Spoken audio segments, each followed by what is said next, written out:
장내 환경이 바뀌는 것과 건강은 어떤 연관이 있나요? 장은 소화기관이면서 동시에 신호기관입니다. 우리 몸의 모든 곳에 연결되어 있어요. 그래서 어떻게 보면 우리 장 안에 있는 100조 개 정도 되는 장내세균, 장 안에 있는 무수한 면역세포들이 우리 몸하고 연결이 되어 있다고 보시면 되거든요. 그래서 장내 환경이 바뀌면 그 신호가 면역, 호르몬, 신경을 통해 근육과 뇌로 전달되면서 기분과 식욕까지 같이 반응하게 된다는 거죠. 자, 첫째, 장내 미생물 있죠. 제가 백족이라고 말씀드렸는데 유익균하고 유해균으로 나눠져가 끊임없이 우리 몸에서 뭔가 작동을 하고 있는데요. 이 장내 미생물은 음식이 들어오면 이 음식을 통해서 다양한 대사산물을 만들어냅니다. 특히 식이섬유하고 이제 우리 장내 미생물 유익균이 만났을 때 발효해서 만들어진 물질들은 포만감과 대사신호에 영향을 줘 식욕 조절에도 관여하게 되고요. 둘째, 장내 환경이 나빠지면요, 장벽 기능이 약해집니다. 그 장벽이 약해지면 장의 염증으로 인해서 장벽이 벌어지거든요. 그러면 장 안에 있던 여러 가지 염증 물질들이 혈관을 타고 우리 몸으로 다 퍼지게 되죠. 그래서 장 건강이 매우 중요하다는 거죠. 이때는 저등급 만성 염증이 올라가면서 몸 전체의 컨디션을 떨어뜨려 봅니다. 염증 토량이 올라가게 되면 근육의 회복 시도도 둔해지고 운동 후에도 반응이 약한 느낌이 생길 수가 있죠. 세 번째, 장은 뇌와 직접 연결되어 있습니다. 그거를 뭐라고 하냐면 장내축이라고 하거든요. 그래서 장을 보시면 이 모양이 어떻게 보면 뇌하고 또 이제 비슷한 부분도 있잖아요. 주름도 있고. 이 장 같은 경우는 미주신경을 통해서 장의 상태가 뇌로 전달되고 뇌는 그 정보를 바탕으로 스트레스 반응과 자율신경을 조절합니다. 그래서 아침에 일어났을 때 장이 불편하면 하루가 기분이 안 좋잖아요. 그런 연유이죠. 그래서 배가 불편하면 예민해지고 불안이 올라가고 잠이 얕아지는 분들이 많습니다. 그리고 장내 미생물은 트립토판과 같은 아미노산 대사에 관여해 기분과 관여돼 특히 세로토닌 분비에 굉장히 또 중요한 기관이죠. 신경전달 물질의 균형에 영향을 줄 수 있습니다. 결국 장내 환경이 흔들리면 복부 즉 배만의 문제가 아니라 염증과 자율신경, 호르몬 신호가 같이 흔들리면서 근육의 회복력, 기분의 안정, 식욕의 조절이 한 덩어리로 움직이게 된다는 사실입니다. 그래서 저는 장 건강을 단순히 변비나 설사, 복통을 해결하는 문제가 아니라 근육과 마음, 대사를 동시에 안정시키는 중앙 조절축으로 봅니다. 나이가 들수록 배만 나오는 것 같은데 이것도 장과 연관이 있을까요? 참신한 질문이신데요. 조금 놀라운 이야기, 좀 엉뚱한 이야기일 수도 있지만 나이가 들수록 배가 먼저 나오는 이유를 장의 노화와 연결할 수 있습니다. 다만 배가 나오는 원인이 장 노화로 단순화하기보다는 장 노화가 근육 감소와 대사 변화를 일으키면서 배가 먼저 나오는 방향으로 몸을 이렇게 바꾸는 경우가 많다는 거죠. 첫째, 나이가 들면 장내 미생물 구성이 바뀌거든요. 그러니까 젊었을 때는 유익균이 유해균을 압도하는 현상이 있기가 쉬운데 나이가 들수록 유익균이 줄어들게 되고 염증성 신호가 늘어나면서 저등급 염증톤이 올라갈 수 있습니다. 만성염증으로 간다는 거죠. 이 만성염증은 인슐린 저항을 키워서 지방 저장을 내장 지방 쪽으로 유도하기 쉽습니다. 인슐린 저항성이 이렇게 강해지면 피하지방보다는 이제 복부에 있는 내장 지방 쪽으로 자꾸 지방의 이동을 유도한다는 거죠. 둘째, 장벽 기능이 약해지면 음식이나 생활 습관의 변화에 더 민감해지고 작은 자극에도 혈당과 염증 반응이 가해질 수 있습니다. 그 결과 같은 식사를 해도 배 쪽으로 살이 붙는 사람이 점점 생겨나게 된다는 거죠. 셋째, 장의 운동성이 늘어지게 되면요, 가스, 변비, 복부팽만이 겹치면서 실제 지방이 늘지 않았는데도 배가 더 튀어나와 보일 수가 있습니다. 지방형 배와 가스,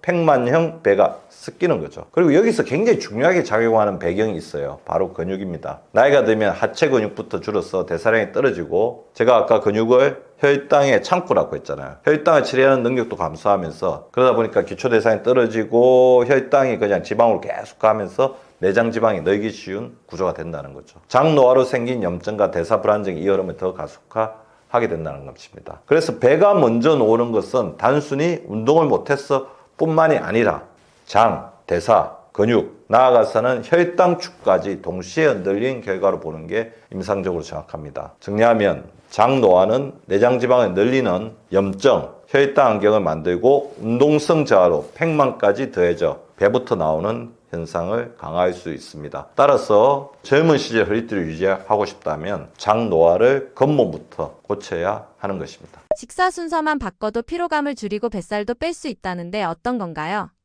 한국인들의 어떻게 보면 식사의 가장 큰 특징이라고 하면 탄수화물에 대한 과도한 의존, 나아가서 탄수화물 중독이라고 할 수 있는 부분이 있습니다. 스트레스가 많기 때문에 이 스트레스가 많을 때 우리는 뇌를 스트레스부터 탈출할 수 있게끔 하는 도파민 자극형 여러 가지 물질들에 취약해지기 쉬운데 그때 가장 이제 크게 작용하는 게 단맛 음식이에요. 그래서 저는 이제 단맛 음식으로부터 한국인들이 취약한 거는 한국인의 어떤 스트레스 환경, 빨리빨리 경쟁이 심한 환경, 그럴 수밖에 없다는 것들을 많이 봐왔고요. 그래서 이걸 어떻게 해결할 건가를 고민을 하다가 식사 순서를 바꿔보자. 그렇게 착안하게 된 거죠. 식사 순서만 바꾸어도 식후 졸림, 멍함, 오후 급방전이 있는 분들이 벗어날 수 있는데 그 이유가 뭐냐면 식후 졸림이나 멍함이나 오후에 급속 방전이 되는 가장 큰 이유는 혈당 스파이크와 그 뒤에 급락인 경우가 많거든요. 자, 밥이나 빵을 먼저 먹으면 일단 혈당이 빠르게 올라가고 인슐린이 강하게 반응하면서 혈당이 다시 빨리 떨어지면서 몸이 멍해지고 졸립니다. 자, 보십시오.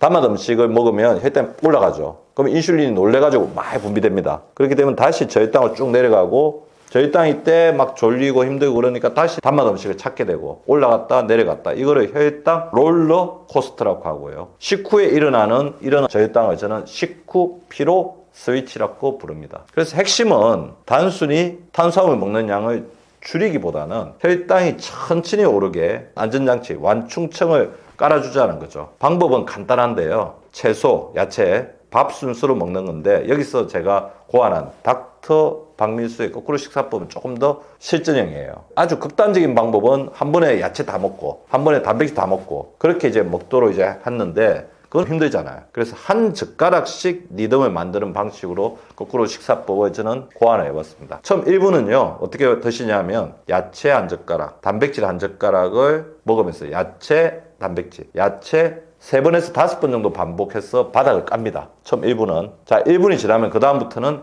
야채 한 젓가락, 단백질 한 젓가락, 밥 한 젓가락, 다시 야채, 단백질, 밥 이렇게 야, 담, 밥으로 가게 됩니다. 자, 이게 무슨 의미가 있냐면요. 제가 우리나라 사람들이 식사하는 거 보면 밥 한 번, 반찬 한 번, 밥 한 번, 반찬 한 번 이렇게 식사를 하더라는 거죠. 심한 분들은 밥 한 번, 밥 한 번, 반찬 이렇게 드시는 분도 있었어요. 그거를 바꾼 거죠. 야, 담, 밥.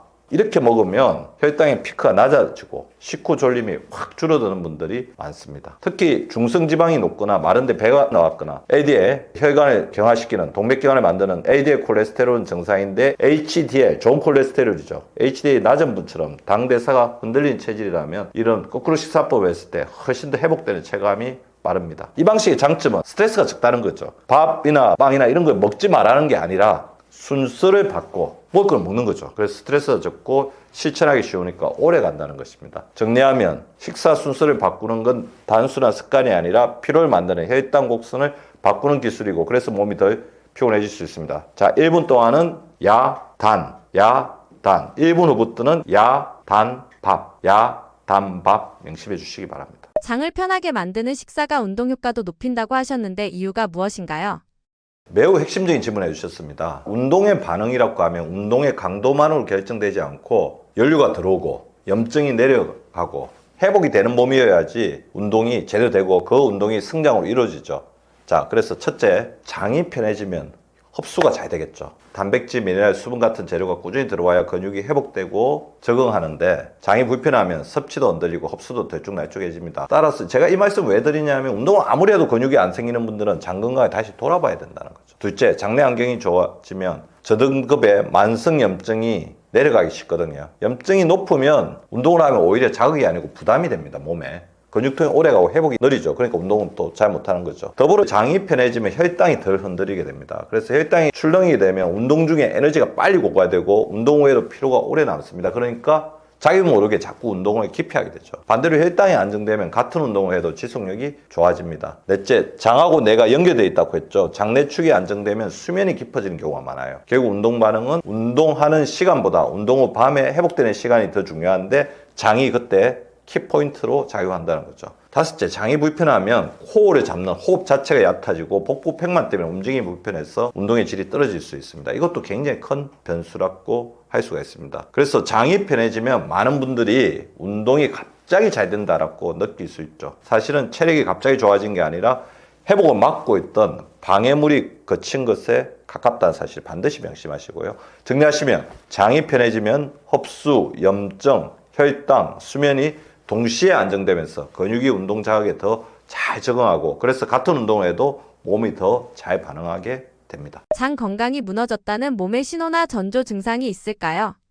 저는 장을 정상이 있을 때만 챙기는 기간이 아니라 생활 리듬이 무너지는 순간부터 전략적으로 반드시 챙겨야 하는 기간이라고 봅니다. 나이를 딱 자르게 되면 40대부터 장 기능이 점점 떨어지게 되거든요. 근데 이때 굉장히 취약성이 나타나는 시기가 50대부터입니다. 50대 이후에는 장이 흔들리게 되면 우리 몸 회복되기 굉장히 힘들어요. 근육 면역대사 같이 무너져서 노화를 촉진시키는 중심축이 되어버린다는 거죠. 근데 장이 언제부터 노화되느냐, 그거는 더 중요하게 몸의 소리 들어야 된다고 생각합니다. 나이로 자를 게 아니라 몸에서 보내는 신호를 잘 들으시면 장의 노화를 우리가 미리 조기에 발견할 수 있습니다. 첫 번째 신호, 식후입니다. 식후 졸림, 멍함, 단 것 당김이 생기기 시작하면 장 혈당축이 흔들리고 있다, 그렇게 보셔야 하고요. 두 번째 신호는 배입니다. 복부백만, 가스, 변비 설사가 반복되면 장내안경과 장운동성이 이미 예민해진 겁니다. 세 번째 신호는 피로와 면역입니다. 자도 개운하지 않고 장감기가 잦아지면 장벽, 염증 톤을 같이 봐야 하고요. 네 번째 신호는 체형이죠. 체중은 큰 변화가 없는데 배만 먼저 나오거나 운동 반응이 둔해지면 장, 근육, 대사축이 한 번에 흔들리는 경우가 많습니다. 또 항생제, 진통제, 위산 억제제 복용을 자주 하시는 분들은 장이 더 빨리 민감해지기 때문에 선제 관리가 필요합니다. 그래서 저는 40세에서 50세가 넘어가면서는 장내 세균의 가장 중요한 먹이죠. 아까 제가 거꾸로 식사법에도 야채를 먼저 넣은 이유가 있어요. 그래서 채소, 식이섬유 섭취를 반드시 하시는 게 굉장히 중요할 것 같고요. 자기 몸에 맞는 유익균들을 섭취하는 방법도 어떻게 보면 현대 의학기술을 잘 활용하는 거죠. 그리고 한국인에게 굉장히 또 중요한 부분이 발효 음식을 잘 드시는 거예요. 김치라든지 된장 같은 그런 부분도 장내환기에 굉장히 중요하다는 것을 명심하셔서, 제가 아까 1일 1 단백질을 말씀드렸는데 1일 1 식이섬유, 1일 1 발효식품, 그리고 나아가서는 1일 1 유산균을 같이 자기 몸에 맞게끔 반드시 챙기는 지혜가 필요합니다. 그래서 결론은 이렇습니다. 장 증상이 생겼을 때가 시작점이 아니라 대사 회복이 조금이라도 흔들리는 신호가 보일 때부터는 우리가 장 건강을 진짜 챙겨야 한다는 거고요. 장을 관리한다는 것은 단순히 변비나 설사를 해결하는 것이 아니라 혈당과 염증을 정돈하고 근육 회복과 기분까지 안정시키는 중앙 조직축을 세우는 작업이라는 점을 명심해 주십시오. 그 관점을 일찍 가질수록 100세 시대, 나아가 110세 시대에 몸이 버티느니 건강 수명이 확실히 달라집니다. 자도 풀리지 않는 만성 피로 도대체 왜 생기는 걸까요? 만성적인 피로라고 한다면 하루 이틀 이렇게 피곤한 게 아니고 이 피로 자체가 몸에 완전히 고착이 되어 있는 거죠. 근데 잘 살펴보면 마음만 지친 것도 아니고 몸만 고장난 것도 아니고 두 축이 동시에 문제가 있는 경우가 많습니다. 우선 우리가 마음이 지치게 되면 뇌는 계속 경계 모드에 머물게 되거든요. 그렇게 되면 교감신경과 코티졸 리듬이 없어집니다. 납작해집니다. 그리고 이 상태가 길어지게 되면 잠도 얕아지고 회복 호르몬의 야간 분비가 줄어들어서 우리 몸을 수리하는 수리 시간이 없어지는 거죠. 동시에 세포 같은 경우에는 미토콘드리아의 출력이 떨어져서 같은 일을 해도 ATP, 에너지죠. ATP를 효율적으로 못 만들고 쉽게 방전됩니다. 그리고 무엇보다 문제가 혈당 변동성이 커지기가 쉬워서 식후에 멍한 느낌, 그러면서 단 것이 막 당기고 오후에 급격한 피로가 동반되고 합니다. 더불어 피로 오래 지속되게 되면 장내 안경이 무너지게 되는데요. 이렇게 되면 우리 몸에 저등급 염증이 올라가 피로 신호를 더 크게 증폭시킬 수도 있습니다. 결국 피로가 피로를 부르는 악순환이 만들어지고 이런 마음의 불안이 수면을 깨워버리고 깨진 수면이 세포 에너지를 더 떨어뜨리는, 어떻게 보면 굉장히 헤어놓기 힘든 구조이죠. 그래서 만성 피로를 볼 때는 심리 상담만으로도 안 되고 영양제만으로도 해결이 안 되는 경우가 너무 많습니다. 저는 그래서 만성 피로를 에너지 생산력과 회복 리듬의 문제로 같이 봅니다. 그리고 검사를 하게 되면 빈혈이나 갑상선, 간, 콩팥, 염증, 비타민 D, 철, 그리고 수면 문제, 코골이나 수면 무호흡을 먼저 확인하고요. 생활에서 굉장히 중요한 게 우리나라가 굉장히 대표적인 빛 공해 국가거든요. 그래서 24시간 빛이 있는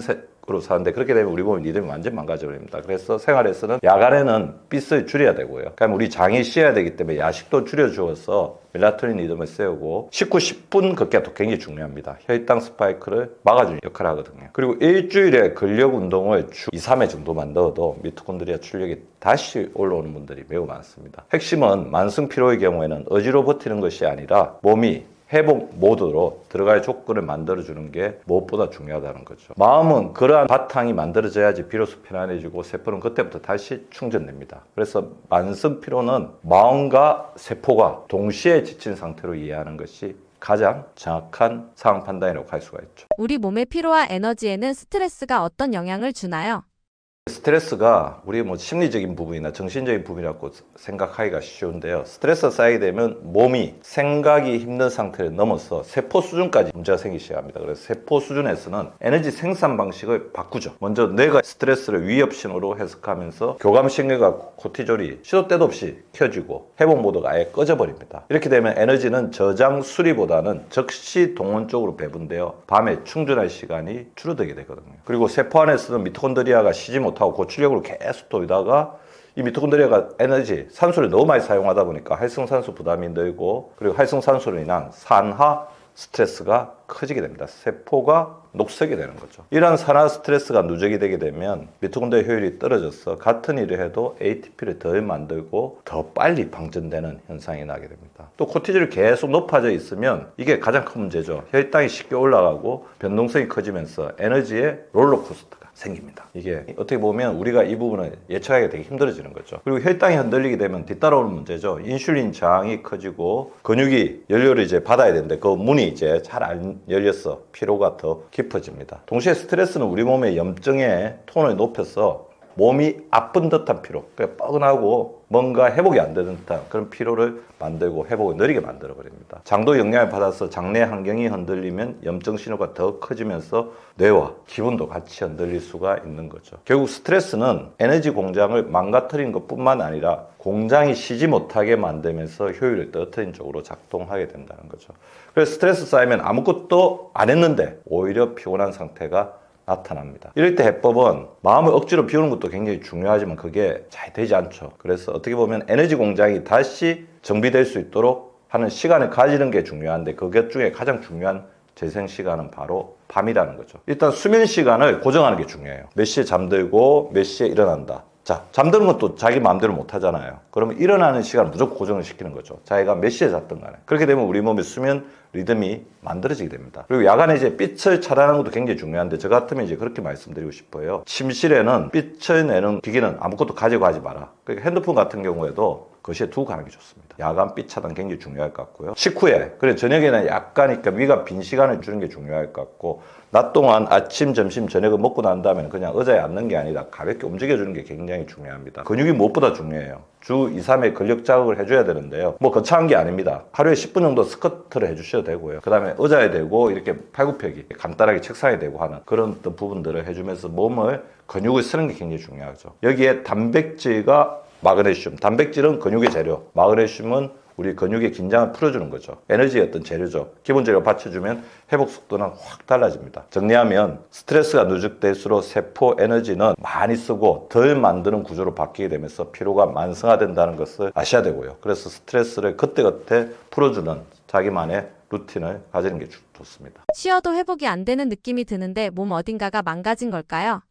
예, 뭐가 망가졌을까요? 꼭 망가졌다고 표현을 하지 않더라도 미토콘드리아에 문제가 생긴 겁니다. 미토콘드리아 출력이 떨어졌거나 회복 리듬이 깨져서 충전이 안 되는 상태의 가능성이 충분히 있습니다. 자, 우리가 쉬어도 피로가 회복이 안 될 때, 뭔가 몸이 회복이 안 될 때는 보통 피곤이 아니라 에너지 생산과 수리 시스템 자체가 어그러져 있는 경우가 많습니다. 첫째, 수면이 얕거나 끊기면 밤에 해야 할 미토콘드리아 정비가 안 됩니다. 미토콘드리아 재생이 안 되죠. 누워있어도 충전이 안 되는 대표적인 이유죠. 둘째, 스트레스가 지속되면 교감신경과 코티졸이 꺼지지 않아 몸이 쉬는 자세를 해도 내부는 계속 가동 상태입니다. 셋째, 혈당 변동성이 커지게 되면 식후에는 졸리죠. 근데 졸리는데 피로가 회복이 되는 게 아니라 오히려 더 방전되고요. 다시 당기면서 고혈당, 저혈당, 고혈당, 저혈당 올라가는 에너지 롤러코스터가 됩니다. 혈당에 따라서 에너지가 춤을 추는 거죠. 넷째, 저등급의 우리 몸에 전신염증이 있으면 몸이 계속 방어 모드에 있게 되죠. 그래서 회복의 에너지를 먹습니다.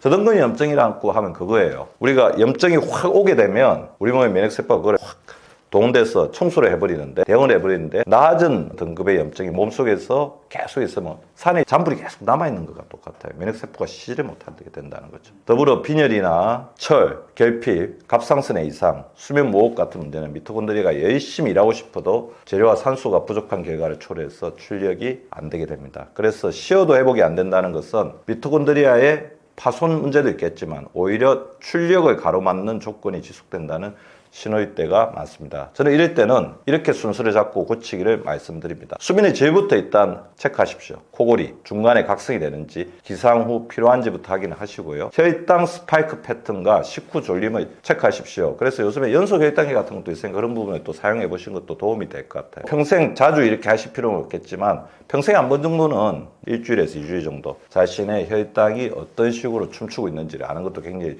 중요하다는 거죠. 그리고 염증이나 빈혈, 갑상선, 비타민 D, 비타민 B12, 철 같은 기본 검사도 도움이 될 수가 있습니다. 그리고 치료는 더 시기가 아니라 회복을 만드는 자극을 아주 작게 넣는 것부터 시작합니다. 무작정 쉰다고 피로가 회복되지 않아요. 오히려 그럴 때는 자극을 주는 게 좋습니다. 적은 자극들. 예를 들면 식후에 10분 걷기, 주 2회 근력, 아까 제가 말씀드린 것처럼 미니 스쿼트. 괜찮아요. 다 굽힐 필요 없어요. 그 다음에 팔굽혀기도 바닥에 대고 할 필요 없습니다. 책상에 대고 하셔도 돼요. 취침 1시간 전에는 화면을 끊고 멜라토닌을 깨우는 그런 것들도 도움이 되는 거죠. 자, 이렇게 작은 루틴만 우리 몸속에 섞어 넣어도 많은 분들이 쉬어도 안 났던 피로가 다시 회복적으로 방향을 잡습니다. 정리하면 쉬어도 회복이 안 되는 것은 미토콘드리아가 완전히 망가졌다는 말이 아니라 미토콘드리아가 제대로 일할 환경이 무너졌다는 경고등으로 보시는 게 가장 정확한 판단이라고 볼 수가 있는 거죠. 코골이를 고치고 싶은데 어렵습니다. 수면의 질은 어떻게 확인하고 고칠 수 있나요?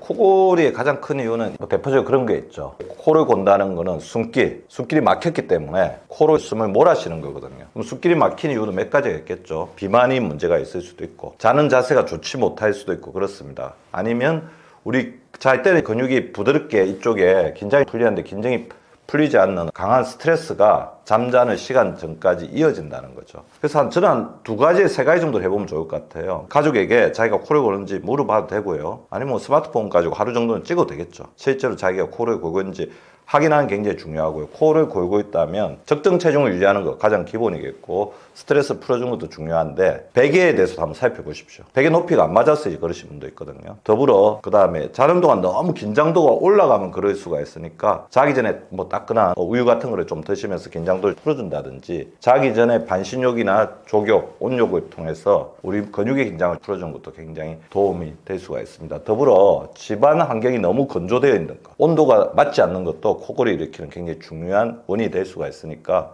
적정한 습도, 뭐 저는 한 40에서 60%, 그러니까 온도도 너무 덥거나 너무 춥지 않게 그 적정에 만들어주시는 게 굉장히 중요할 것 같고요.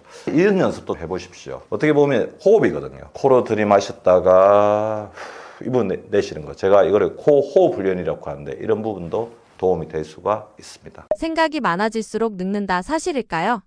맞습니다. 정확한 판단인데요. 생각이 많을수록 몸까지 늙는다. 이거는 단순한 기분이나 느낌적 느낌이 아니고 실제로 어떤 현상이 우리 몸에서 일어나는 거거든요. 뇌에 가보가 걸린 거죠. 그렇게 되면 몸의 시스템을 경계 모드, 쉬지 않고 그 계속 이제 불안한 모드로 고정시키는 생리 반응과 연계됩니다. 자, 설명을 해드릴게요. 생각이 많아지면 뇌는 내가 가보가 들이고 있구나. 그거를 위협으로 해석해서 교감신경을 켜게 됩니다. 교감신경이라고 뭐냐면 그렇게 생각하시면 돼요. 원시시대 때 앞에 공룡이 자기를 공격하려고 하면 그때 켜지는 신경이라고 합니다. 그래서 교감신경은 굉장히 중요한 신경이에요. 우리가 성공하거나 경쟁에서 이기기 위해서는 중요한데 이게 계속 켜져 있다면 문제가 된다는 거죠. 그래서 겉으로는 가만히 있어도 몸은 계속 긴장된 상태가 되고요.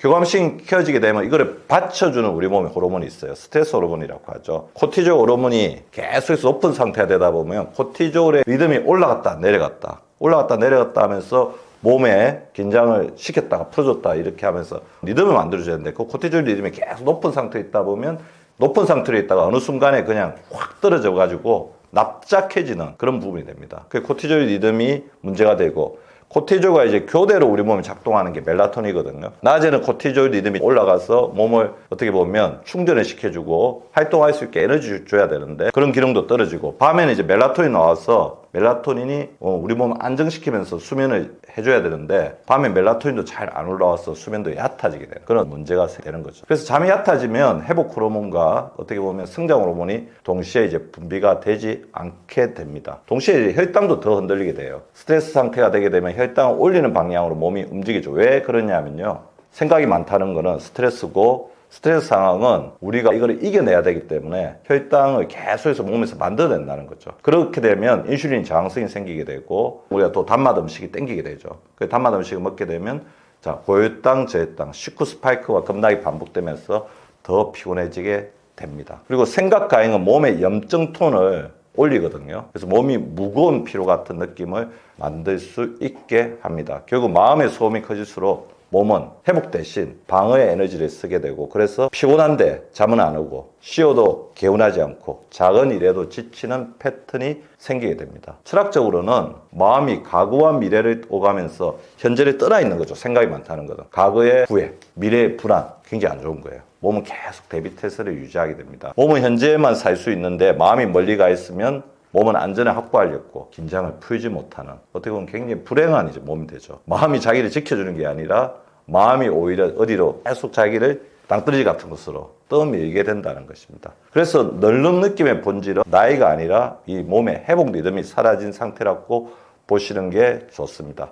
자, 저는 그래서 한 2가지 정도를 말씀을 드리겠습니다. 생각 중지 훈련도 해보시기 바라요. 자, 생각 중지 훈련은 뭐냐면, 자, 호흡이거든요. 호흡이 어떻게 보면 생각을 좌우할 수가 있습니다. 눈을 감고, 자, 코로 들이마시고, 입으로 내쉬고, 호흡을 하다 보면 어느 순간 호흡에 집중이 됩니다. 그러면서 머릿속에 생각을 비웁니다. 어떻게 하시면 되냐면, 생각 그만. 처음에는 이게 뭐지? 잘 안 되고 그러실 수가 있는데요. 이 생각 중지 훈련을 계속해서 하다 보면 어느 순간 머리가 그냥 생각을 스탑시키는 경지까지 갈 수 있습니다. 그래서 코 호흡 훈련하고 생각 중지 훈련을 같이 해보십시오. 그래서 생각을 자꾸 좋은 생각으로 바꾸려고 한다. 생각을 내가 없애려고 생각한다. 그렇게 되면 오히려 더 생각이 많아지거든요. 생각을 머릿속에서 중지하는 이 간단한, 어떻게 보면 호흡 명상이라고 할 수 있는데, 이런 부분들을 하시다 보면 머릿속에 생각이 없는 상태가 자꾸 길어지고, 그러면서 생각 과잉에서 자연스럽게 벗어날 수가 있을 것입니다. 마음을 내려놓는다는 게 말처럼 쉽지 않은데 어떻게 하면 좋을까요?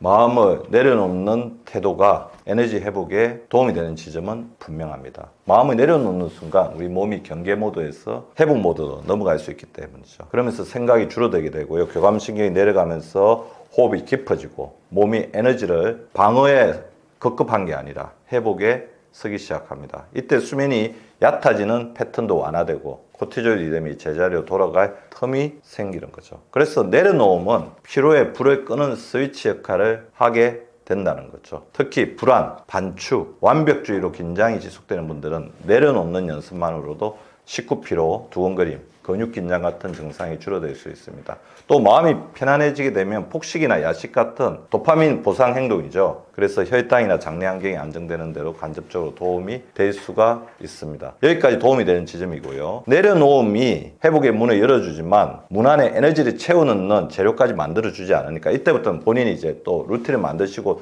노력을 하셔야 됩니다. 그래서 내가 내려놓아서 해결할 수 있는 부분과 플러스 알파 해가지고 내려놓는 것만으로 해결이 안 되는 부분들 다 결합을 잘 시켜주는 것이 좋죠. 철분이나 비타민 B12, 비타민 D가 부족하다, 갑상선 이상이 있다, 만성염증이 있다, 수면무호흡처럼 구조적인 문제가 있으면 마음이 내려놔도 회복이 안 되는 거죠. 뭔가 물리적인 환경, 물적 토대가 해결이 안 되었다는 거잖아요. 그럴 때는 구조적인 문제를 해결해 주셔야 됩니다. 혈당 스파이크가 크거나 인슐린 저항성이 심한 분들도 마찬가지예요. 마음은 편해졌지만 몸이 계속해서 대사 스트레스를 받는다면 결국 마음도 힘들어질 수밖에 없는 거죠. 또 번아웃이 깊은 상태에서 내려놓음이 아예 아무것도 안 하는 것으로 가게 되면 문제를 일으킬 수 있다는 것도 반드시 명심을 하셔야 하고요. 그래서 이때는 오히려 활동이 더 줄어들면서 회피가 되는 그런 게 될 수 있습니다. 그래서 결론은 이렇습니다. 내려놓음은 에너지 회복의 필수 조건이지만 충분 조건이 아닐 수 있습니다. 그래서 내려놓음으로 회복 모드의 첫 단추를 끼웠다면 그 다음부터는 수면, 식사, 근력 자극 같은 생리학적 루틴을 반드시 보충해서 에너지가 실제로 차오르게 해야 한다는 거죠. 자, 빈자리를 좋은 루틴으로 채워 넣어야 된다는 거죠. 그 2가지가 함께 갈 때 마음도 몸도 동시에 회복되는 속도가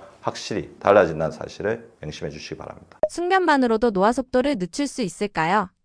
저는 단언합니다. 숙면만으로도 노화 속도가 달라질 수 있다. 자, 우리가 인간이 살아가면서 나이가 들면서 노화되죠. 그리고 나이가 들면서 노화 속도는 점점점 빨라질 수밖에 없는데, 그때 우리 몸에서, 우리 생활에서 일어나는 가장 큰 변화가 뭔지 한번 생각해 보셨어요? 이해하셨을 겁니다. 맞습니다. 잠이 얕아지고 잠들기가 힘들잖아요. 젊을 때는 머리만 대도 쿡쿡 자던 나의 수면이 이제는 밤에도 깨게 일수이고, 그 다음에 잠을 자더라도 이렇게 중간중간에 깊은 잠 못 자고, 그럼 자는 시간도 점점 늦어지고 깨는 시간도 점점 빨라지고, 어떻게 보면 우리가 나이 들면서 가장 많은 변화를 일으키는 게 수면입니다. 그래서 저는 그렇게 말씀드리고 싶어요. 수면은 노화의 지표이다. 다시 말씀드리면 잠자는 시간에 잠의 질만 좋게 해도 노화 속도를 어마어마하게 늦출 수 있다. 그래서 인간은 8시간을 자는 겁니다. 어떻게 보면 하루에 3분의 1을 수면에 투자하는 이유는 수면 자체가 인간의 생존과 건강에 그만큼 필수적이다는 거죠. 자, 그래서 수면만 하면 모든 게 해결이 아니라 숙면을 해야 되고, 이 숙면이 우리 몸의 항노화 시스템을 한꺼번에 켜는 스위치라는 의미를 분명히 머릿속에 가져가야 됩니다. 자, 숙면하게 되면 가장 먼저 호르몬 시간표가 다시 정리됩니다. 밤에는 멜라토닌이 올라가고 깊은 수면 구간에서 회복 신호가 강해지면서 수리 모드가 켜집니다. 이 멜라토닌은 자는 동안 뇌를 청소해요. 치매가 예방됩니다. 그 다음은 코티졸 리듬이 정돈됩니다. 밤에는 내려가고 아침에 자연스럽게 올라가야 낮에 에너지와 집중력이 살아나죠. 만성 피로가 있는 사람들은 코티졸 리듬이 깨져 있어요. 아침에 올라가고 저녁에 깔아앉아야 되는데 하루 종일 올라가 있거나 하루 종일 올라가 있다 보면 어느 순간에는 하루 종일 또 떨어지는 번아웃이 오는 거죠. 그리고 수면이 깊어지면 자율신경도 달라집니다. 교감신경의 가열이 내려가고, 어떻게 보면 현대인은 교감신경 가열이잖아요. 너무 스트레스 쌓이고 있으니까. 부교감, 회복 기능이 올라가면서 몸의 긴장 유지에만 쓰던 에너지를 회복으로 돌릴 여유가 생깁니다. 에너지 시스템에서는 미토콘드리아 효율이 체감으로 나타납니다. 자고 나서 덜 방전되어 있고 회복이 빠른 느낌이 오게 되는 거죠. 더불어 숙면은 혈당 변동성을 줄이는 데도 도움이 됩니다. 저는 그래서 당뇨나 당뇨 전 단계에 있으신 분들에게 제일 강조하는 게 제대로 된 잠을 자자. 그 이야기를 항상 말씀을 많이 드려요. 혈당이 덜 흔들리게 되면 식후에 졸림, 단것 당김,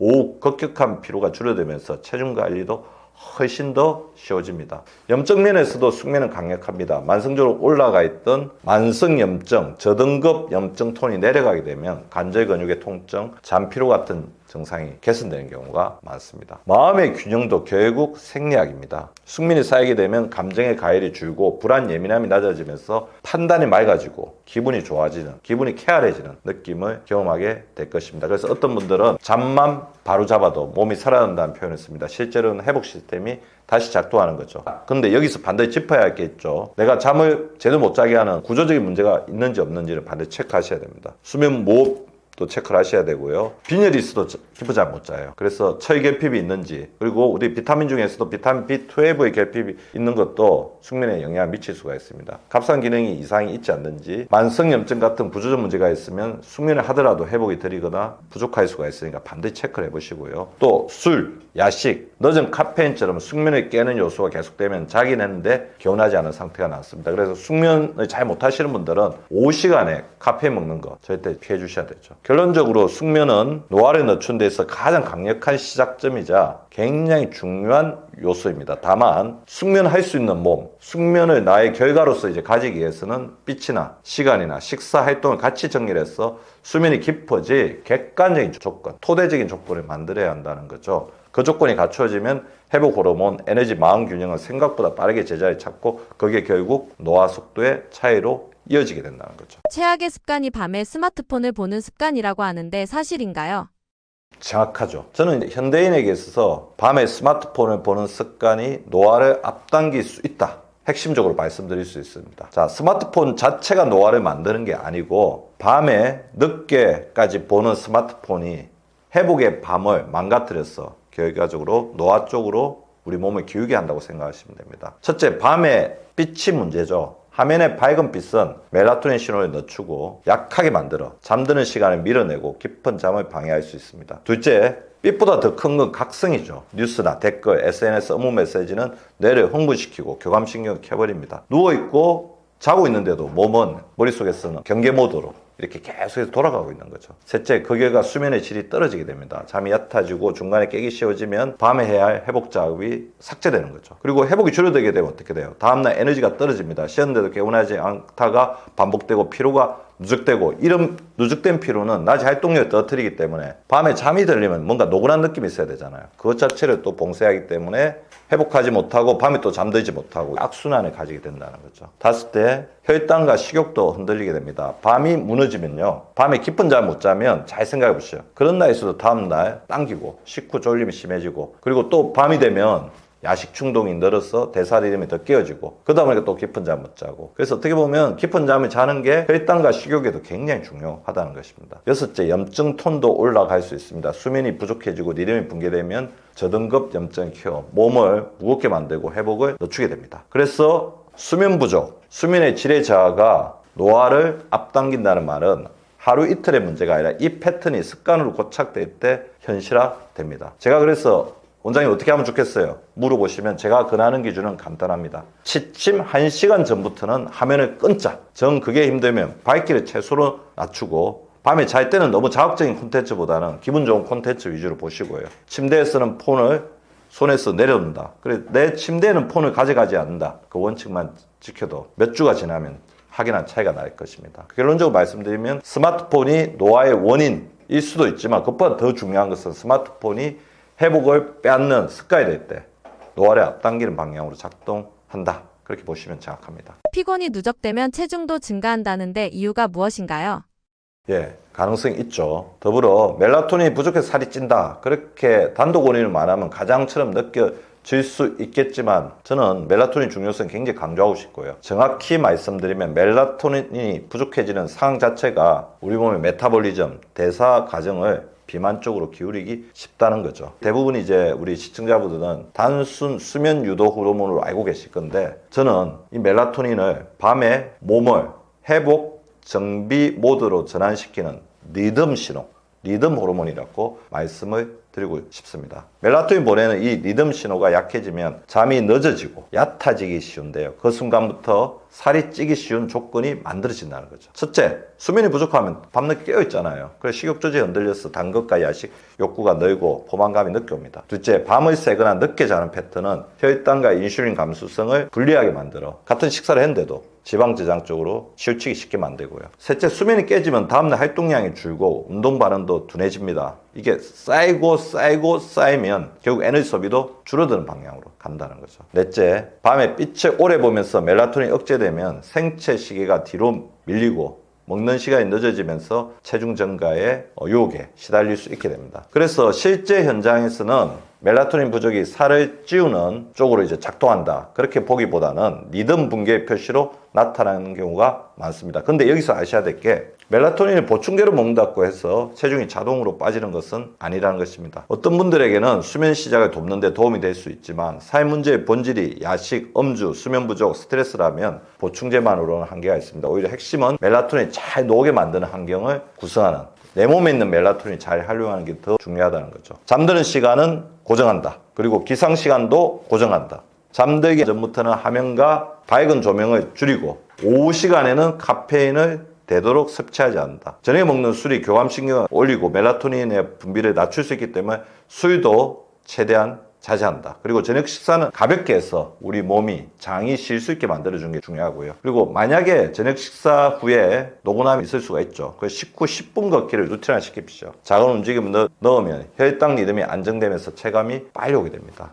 정리드리면 멜라토닌 부족은 체중 증가의 직접 원인이라기보다는 수면, 혈당, 식욕, 활동 리듬이 무너진 신호로서 살이 찌기 쉬운 몸을 만드는 데 기여할 수 있다는 사실을 명심해 주시기 바랍니다. 내 몸의 수면 리듬이 깨졌다는 신호를 어떻게 확인할 수 있을까요?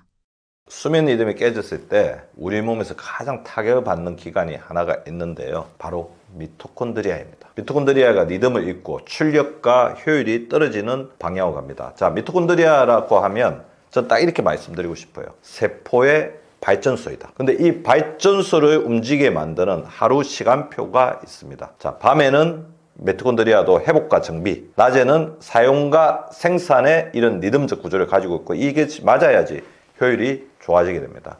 근데 수면 리듬이 깨지면 밤에 정비 시간이 줄어들고 발전소가 계속해서 씌워줘야 되는데 계속 야근하는 상태가 되죠. 근데 야근이 지속되면 같은 일을 하더라도 에너지를 더 비효율적으로 만들고 쉽게 방전되는 느낌이 오게 됩니다. 이때 대표적인 느낌이 있어요. 자, 내 몸에 미토콘드리아 기능이 떨어졌다. 자는 동안 미토콘드리아가 청소되지 않았다. 대표적인 체감을 봐도 자고 일어나도 몸이 개운하지 않다. 그걸 반드시 명심하셔야 됩니다. 그리고 스트레스 호르몬 리듬이 납작해지면 몸은 쉬는 시간에도 긴장을 못 풀어서 회복이 더디게 된다는 거죠. 결국 미토콘드리아 자체의 파손이라기보다는 미토콘드리아가 잘 일할 환경이 무너지게 되는 겁니다. 그래서 수면이 깨진 분들은 운동을 해도 회복이 느리고 근육통이 오래가고 컨디션이 들쭉날쭉한데 그것 자체가 미토콘드리아의 기능이 떨어진 증거라는 것입니다. 따라서 수면 리듬을 바로 잡으면 미토콘드리아 기능이 회복되는 체감이 빨라지게 된대요. 피로가 덜 쌓이고 낮에 집중력이 돌아오고 운동 반응도 다시 살아납니다. 핵심은 한 가지입니다. 수면은 미토콘드리아의 정비 시간이라는 점을 반드시 명심해 주시고요. 이 정비 시간이 깨어지게 되면 발전소는 돌아가지만 효율이 떨어지고 고장 신호도 늘어난다는 사실 명심해 주시기 바랍니다. 그래서 수면 리듬이 깨어지게 되면 미토콘드리아도 같이 영향을 받는다. 그렇게 보시는 게 정확한 판단이 되겠습니다. 잠만 바로 잡아도 몸이 다시 살아나는 듯한 변화를 어떤 과정으로 느끼게 되나요? 많은 분들이 잠만 바꿨는데도 몸이 살아난다고 말하는데 그건 기분이 아니라 이 회복 시스템이 단계적으로 재가동되고 있다. 다시 켜지는 과정이라고 생각하시면 됩니다. 먼저 첫 1일에서 3일은 신경계가 먼저 회복되기 시작합니다. 먼저 풀리는 거죠. 심장이 덜 두근거리고 예민함이 줄어들고 머리가 덜 멍해집니다. 이때 몸이 경계 모드에서 빠져나오면서 안정된 느낌이 가장 먼저 오죠. 3일에서 7일 정도 되면 혈당과 식욕이 달라집니다. 단계 덜 당기고 식후 졸림과 멍함이 줄어듭니다. 야식 충동이 약해지고 아침이 조금 더 가벼워졌다는 체감이 생깁니다. 그동안 왜 본인이 야식에 굉장히 약하고 그 다음에 식후 졸림이 심했는지를 잘 생각해 보시면 밤에 회복 기능이 제대로 안 되었다는 거죠. 그걸 반드시 명심하셔야 됩니다. 1주에서 2주가 되면 에너지 생산이 안정됩니다. 같은 일을 해도 덜 지치고 오후에 방전되는 느낌이 줄어들게 됩니다. 이 단계부터는 회복이 된다. 뭔가 몸이 달라진다는 말을 하시곤 합니다. 그냥 버티는 게 아니라 자고 나면 채워진 느낌이 생기는 거거든요. 2주에 4주가 지나게 되면 몸의 회복 탄력성이 바뀝니다. 작은 스트레스에 덜 무너지고 장 통증이나 염증성 불편감이 줄어드는 분들이 많습니다. 면역도 영향을 받아서 감기나 입병 같은 잔 증상이 덜해지는 경우도 있죠. 왜 이런 변화가 생기냐면 숙면이 들어오게 되면 밤에는 멜라토닌 리듬이 살아나고 코티졸 리듬이 정돈되면서 수리 시간이 확보되기 때문입니다. 또 깊은 수면이 늘게 되면 미토콘드리아가 낮에 쓴 에너지 시스템을 정비할 여유가 생겨서 출력이 안정된다는 거죠. 정리하면 잠을 바로 잡는다는 것은 잠을 더 오래 자면서 더 쉰다는 것이 아니라 회복이 일어나게 만드는 조건을 되돌린다. 그렇게 생각하시면 될 것 같습니다. 그래서 순서대로 다시 말씀드리면 신경계가 안정되고 혈당과 식욕이 정돈되고 에너지가 올라오고 마지막에 회복력이 달라지면서 살아난다는 체감이 만들어진다는 거죠. 몇 시간 정도 자야 하나요? 수면 시간의 절대적인 기준이 있을까요?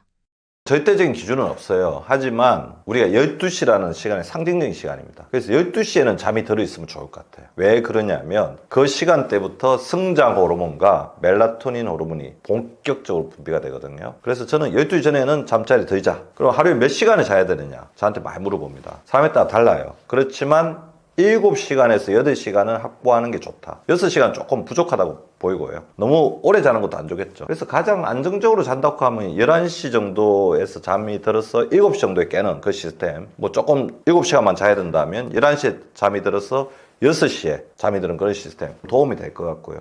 자, 힘들다. 잠드는 시점을 일정하게 힘들다. 그러면 일어난 시간이라도 통일시키면 굉장히 이제 도움이 됩니다. 그래서 일어난 시간을 통일을 시키자. 그런 것들을 노력을 해봐 주시기 바라고요. 근데 무엇보다 중요한 거는 잠을 자기 위해서 억지로 노력하면 오히려 의도적 불면증이 생길 수가 있어요. 그래서 잠이 안 올 때 무리하게 자지 마십시오. 자려고 누워있으면 오히려 질 낮은 수면을 할 수 있어요. 아까 제가 말씀드린 것처럼 낮에 에너지 시스템이라든지 식사라든지 카페인 섭취라든지 이런 것들을 조금 루틴화 시키면서 자연스럽게 잠이 들 수 있는 환경을 만드는 게 중요하다는 거죠. 운동 부족이 노화에 어떤 영향을 미치나요?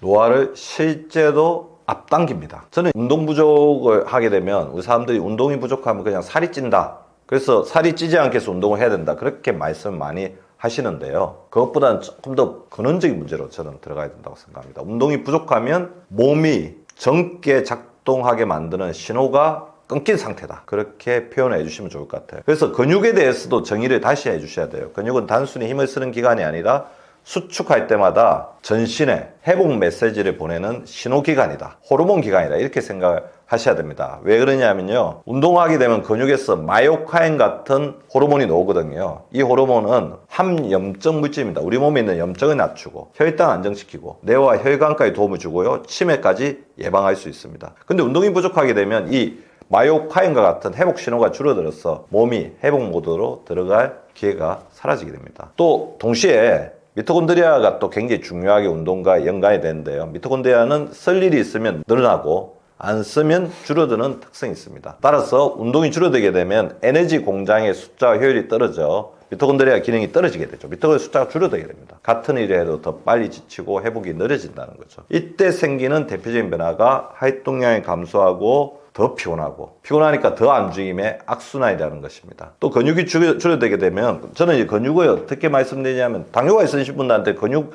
늘린데 총 집중을 하라고 말씀드리거든요. 근육은 우리 몸의 혈당을 저장하는 가장 중요한 창고입니다. 따라서 근육이 줄어들게 되면 혈당을 처리하는 능력이 떨어져 인슐린 저항성이 커지고 중성지방과 내장지방 역시 늘어난다는 거죠. 자, 이렇게 대사 변화가 있게 되면 만성염증을 올리게 되고 우리 몸의 혈관 기능도 떨어져서 노화의 속도가 더 빨라지게 됩니다. 그래서 어떤 사람은 체중이 크게 늘지 않아서 안심하고 그냥 방심하는데요. 체중이 크게 늘지 않았다고 하더라도 운동 부족이 오래되면 컨디션과 지표는 빠르게 노화 쪽으로 움직인다는 것을 반드시 명심하셔야 됩니다. 그리고 운동을 시작하면 가장 먼저 돌아오는 게 체중이 아니라 회복력이다. 같은 스트레스에도 덜 무너지고 자고 나면 더 빨리 회복되고 일상이 덜 힘들어지는 방향으로 받게 됩니다. 운동의 놀라운 효과이죠. 정리하면 운동 부족은 근육이 우리 몸에 보내는 회복 신호를 끊어버리고 미토콘드리아 출력을 낮춰서 대사와 염증을 동시에 나쁘게 만들어 노화를 실제로 앞당긴다는 거죠. 그래서 항노화에서 운동은 선택이 아니라 몸에 젊게 작동하라고 보내는 업데이트 신호, 그리고 운동이야말로 항노화의 필수이다. 그렇게 생각해 주시면 좋을 것 같습니다. 운동하면 몸 안에서 어떤 변화가 생기는 건가요?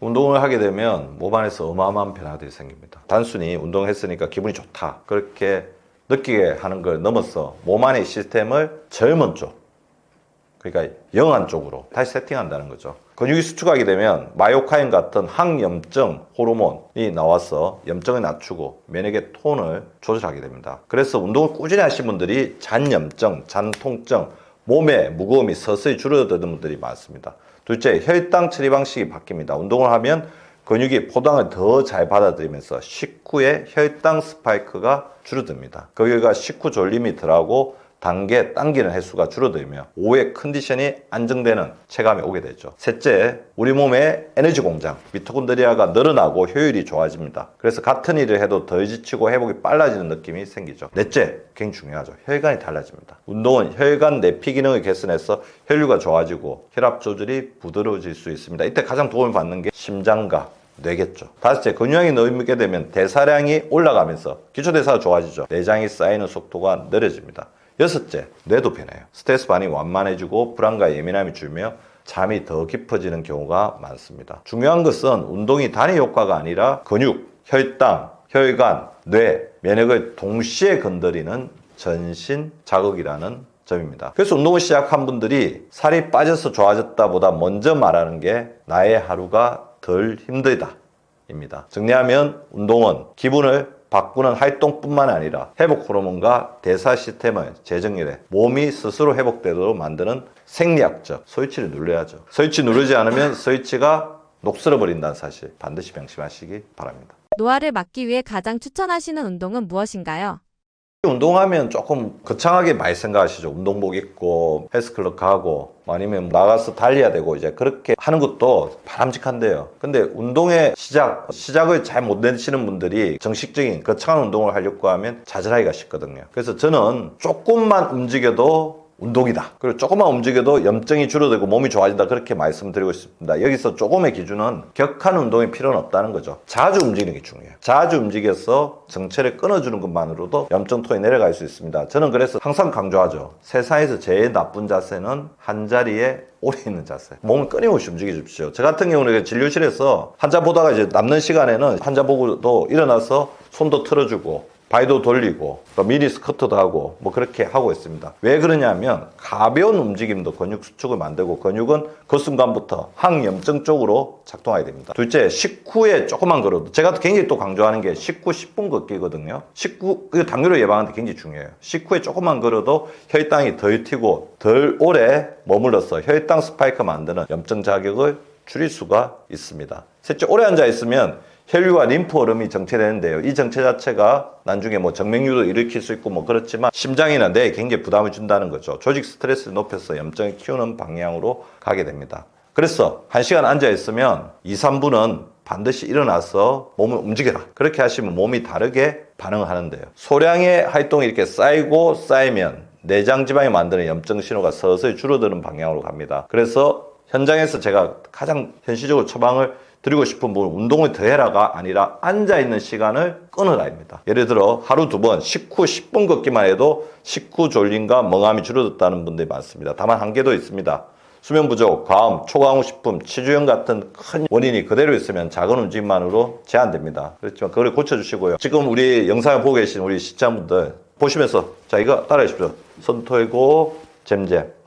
다리를 쭉 뻗어서 이렇게 발목 돌리고 이것만으로도요 우리 몸은 움직이기 시작합니다. 그래서 앉아있다가 잠시 서가지고 섰다가 앉았다 섰다 앉았다 그런 것도 도움이 돼요. 이러한 작은 움직임들은 염증을 낮추는 시작 버튼입니다. 자, 강도가 중요한 게 아니라 빈도 그리고 얼마나 꾸준히 하느냐, 지속성이 핵심이죠. 정리 드리면 조금만 움직여도 염증이 줄어들 수 있고 특히 혈당과 정체를 끊는 움직임이 가장 빠르게 체감되는 방식이라는 점을 명심해 주시기 바랍니다. 운동을 오래 안 하면 몸 안에서 어떤 일들이 일어나는 건가요?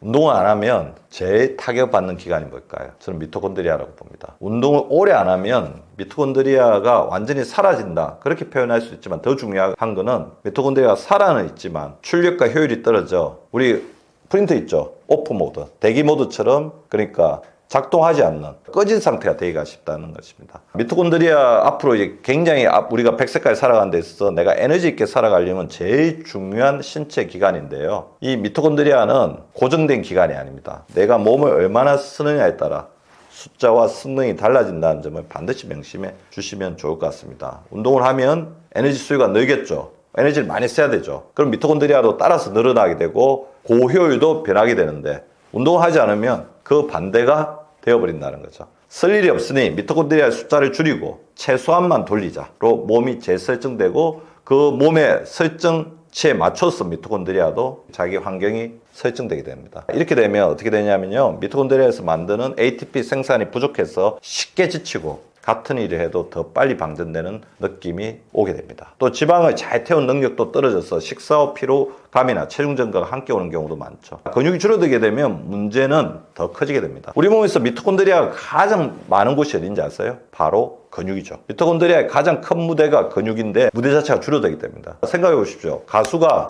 무대에 쓰지 못하면 어떻게 되겠습니까? 노래를 하지 못하면 가수로서의 입지, 생존 요건이 사라지는 것처럼 미토콘드리아가 활동할 수 있는 무대, 근육 자체가 없어지게 되면 미토콘드리아의 생존의 필요성, 미토콘드리아의 존재 가치가 사라진다는 거죠. 따라서 운동이 부족하면 단순히 체력이 저하되는 것이 아니라 미토콘드리아의 기능이 떨어지면서 회복력 저하로 체감될 수 있다. 그렇게 나타나는 경우가 많습니다. 완전히 미토콘드리아가 일을 못한다가 아니라 충분히 쓸 만큼의 자극이 없어 성능이 낮아진 상태라고 이해를 하시는 게 정확합니다. 그럼 어떻게 하셔야 되냐? 주 2, 3회의 근력과 가벼운 유산소 운동만 다시 넣어도 미토콘드리아는 생각보다 빠르게 반응합니다. 정리드리겠습니다. 운동을 안 하면 미토콘드리아는 살아는 있지만 게으른 대기 모드로 들어가 있게 되고 그 결과 에너지 생성력과 회복력이 떨어져 노화가 빨라지는 방향으로 갑니다. 그리고 몸을 쓰면 쓸수록 미토콘드리아는 늘어나고 성능이 좋은 미토콘드리아로 바뀌게 됩니다. 명심해 주십시오. 운동은 얼마나 꾸준히 해야 하나요?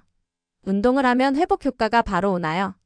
운동을 하다가 다시 하면서 다시 예전처럼 이제 회복될 수 있을까 그렇게 하시면 말 가지고 걱정도 많이 하시는데요. 생각보다 많이 회복될 수 있습니다. 운동은 특히 조금 연세가 있으신 분들이나 중년 이후에는 운동을 해도 효율이 없다 그렇게 생각하실 수가 있는데요. 운동은 젊을 때만 효과가 아니라 오래 쉬었던 몸 그리고 점점 나이가 들어가던 몸에도 다시 적응을 일으키는 자극이라는 점 긍정적으로 생각해 주시기 바랍니다. 다만 회복의 폭은 나이보다도 얼마나 오래 쉬었는지 어떤 방식으로 다시 시작하는지에 달려있다는 점도 반드시 명심해 주셔야 돼요. 운동을 하기 시작하면 처음 1주에서 2주는 신경계와 혈당이 먼저 반응해서 숨이 덜 차고 식후 졸림이 줄어들고 잠이 조금 깊어지는 변화가 오게 되고요. 3주에서 8주쯤 되면 근육이 다시 붙기 시작합니다. 그러니까 초반에 너무 조급해지지 마시라는 거죠. 그래서 3주는 꾸준히 하자는 거죠. 일상 피로가 확실히 줄어 하루가 더 힘든 체감이 오게 됩니다. 이때부터는 미토콘드리아 출력도 올라가서 회복이 빨라지고 운동이 단순히 소모되는 것이 아니라 적응으로 여겨지게 됩니다. 그리고 3개월을 넘겨야 돼요. 혈압, 중성지방, 공복 혈당 같은 대사지표가 좋아지는 분들이 이때부터 나타나기 시작하고요. 내장지방도 서서히 줄어들기 시작합니다. 6개월 정도 꾸준히 하게 되면 체형 변화뿐 아니라 회복 탄력성이 달라집니다. 작은 스트레스에도 덜 무너지고 컨디션이 안정된다는 거죠. 자, 핵심은 운동을 만약에 오랫동안 쉬었다 다시 시작한다면 무리해서 예전처럼 하려는 욕심을 버리라는 겁니다. 그렇게 되면 부상이 오거든요. 부상이 오게 되면 도로, 나무, 아미타불이죠. 그게 부상을 만들고 다시 멈추게 만들 것입니다. 그래서 가장 안전한 재시작은 주 2, 3회 가벼운 근력 운동. 저는 뭐 스쿼트, 그 다음에 런지 그런 것들을 조금 말씀을 드리고 싶고요. 조금 힘드신 분들은 이것도 괜찮을 것 같아요. 제가 만날 알려드린 건데 손허벅지 운동. 뭐 한 번에 한 30개씩. 힘들지 않잖아요. 스쿼트보다 무릎에도 부담도 없고 그러니까요. 시간 날 때마다 이거 조금 해주시고 저는 이거를 하루에 틈날 때마다 30회 정도씩 하루에 3, 4회씩 해줍니다. 나머지는 걷기 같은 가벼운 유산소도 자주 하는 방식이 됩니다. 따라서 근력은 단순히 근육을 키우는 게 아니라 미토콘드리아가 일할 공간을 늘리고 혈당 처리 능력을 되돌리는 핵심입니다. 그리고 이때 수면과 단백질이 받쳐주면 회복 속도는 훨씬 빨라집니다. 운동을 시작하셨다면 근육의 재료인 단백질 섭취에 신경을 좀 써주십시오. 그래서 아침에 일어나자마자 단백질이 풍부한 음식을 유산균과 같이 먹는 것도 굉장히 도움을 줄 수가 있어요. 1일 1단백질 명심해 주시고요. 결론적으로 말씀을 드리면 오래 쉬었어도 세포는 다시 반응합니다. 2주면 리듬이 바뀌고 2달이면 체감이 달라지고 6개월이면 몸의 시스템이 젊은 쪽으로 재정렬될 수 있다는 점을 명심해 주십시오. 저는 가정학 전문의로서 어떻게 보면 여러분들의 주치 그리고 우리가 100세 시대에 살아가는 데 있어서 건강 수명을 조금 더 늘리면서 가장 중요한 삶의 가치인 건강을 조금 더 우위에 둬야 된다는 것들을 계속해서 말씀드리고 있는 닥터 박민수입니다. 우리가 100세가 되었을 때 가장 중요한 저는 3가지 목표가 있다고 봐요. 자기 다리로 걸을 수 있고 자기가 먹고 싶은 걸 먹을 수 있고 자기의 판단력, 뇌로 생각하고 기억할 수 있는 그런 힘을 키워야 되는 가장 바람직한 삶이라고 생각이 되는데 그거는 어느 시점에 갑자기 오는 게 아니라 지금부터 내가 내 생활이나 나의 삶의 환경을 어떤 식으로 건강 쪽으로 가져가고 있는지가 굉장히 중요할 것 같습니다. 그래서 이번에 쓴 책이 항상성 노화인데요. 항상성 노화는 뭐냐 하면 내 몸은 정상 범위로 내 몸을 유지할 수 있는 회복력이 있거든요. 그걸 바로 항상성이라고 합니다. 그래서 적정 범위 내에 나의 신체 기능과 장기들을 유지시키는 항상성을 더 많이 이렇게 가지고 있을수록 노화는 늦게 오고 노화를 조절할 수 있다는 게 바로 항상성 노화의 가장 기본적인 원칙이라고 볼 수가 있을 것 같아요. 관심 있는 우리 시청자분들은 항상성 노화를 읽어보시고 궁금하신 분들은 또 제가 박민수 박사 유튜브를 하고 있으니까 박민수 박사 유튜브에 오셔가지고 이렇게 잘 토론하고 같이 보시면서 공부도 하고 해야 될 것 같습니다. 이제는 건강을 공부하고 건강을 실천해야 100세까지 건강하게 살 수 있는 시대가 왔습니다. 100세 때 가장 행복해질 수 있는 선택을 하시는 여러분들 되기를 바라면서 저도 항상 도움이 되도록 노력하겠습니다.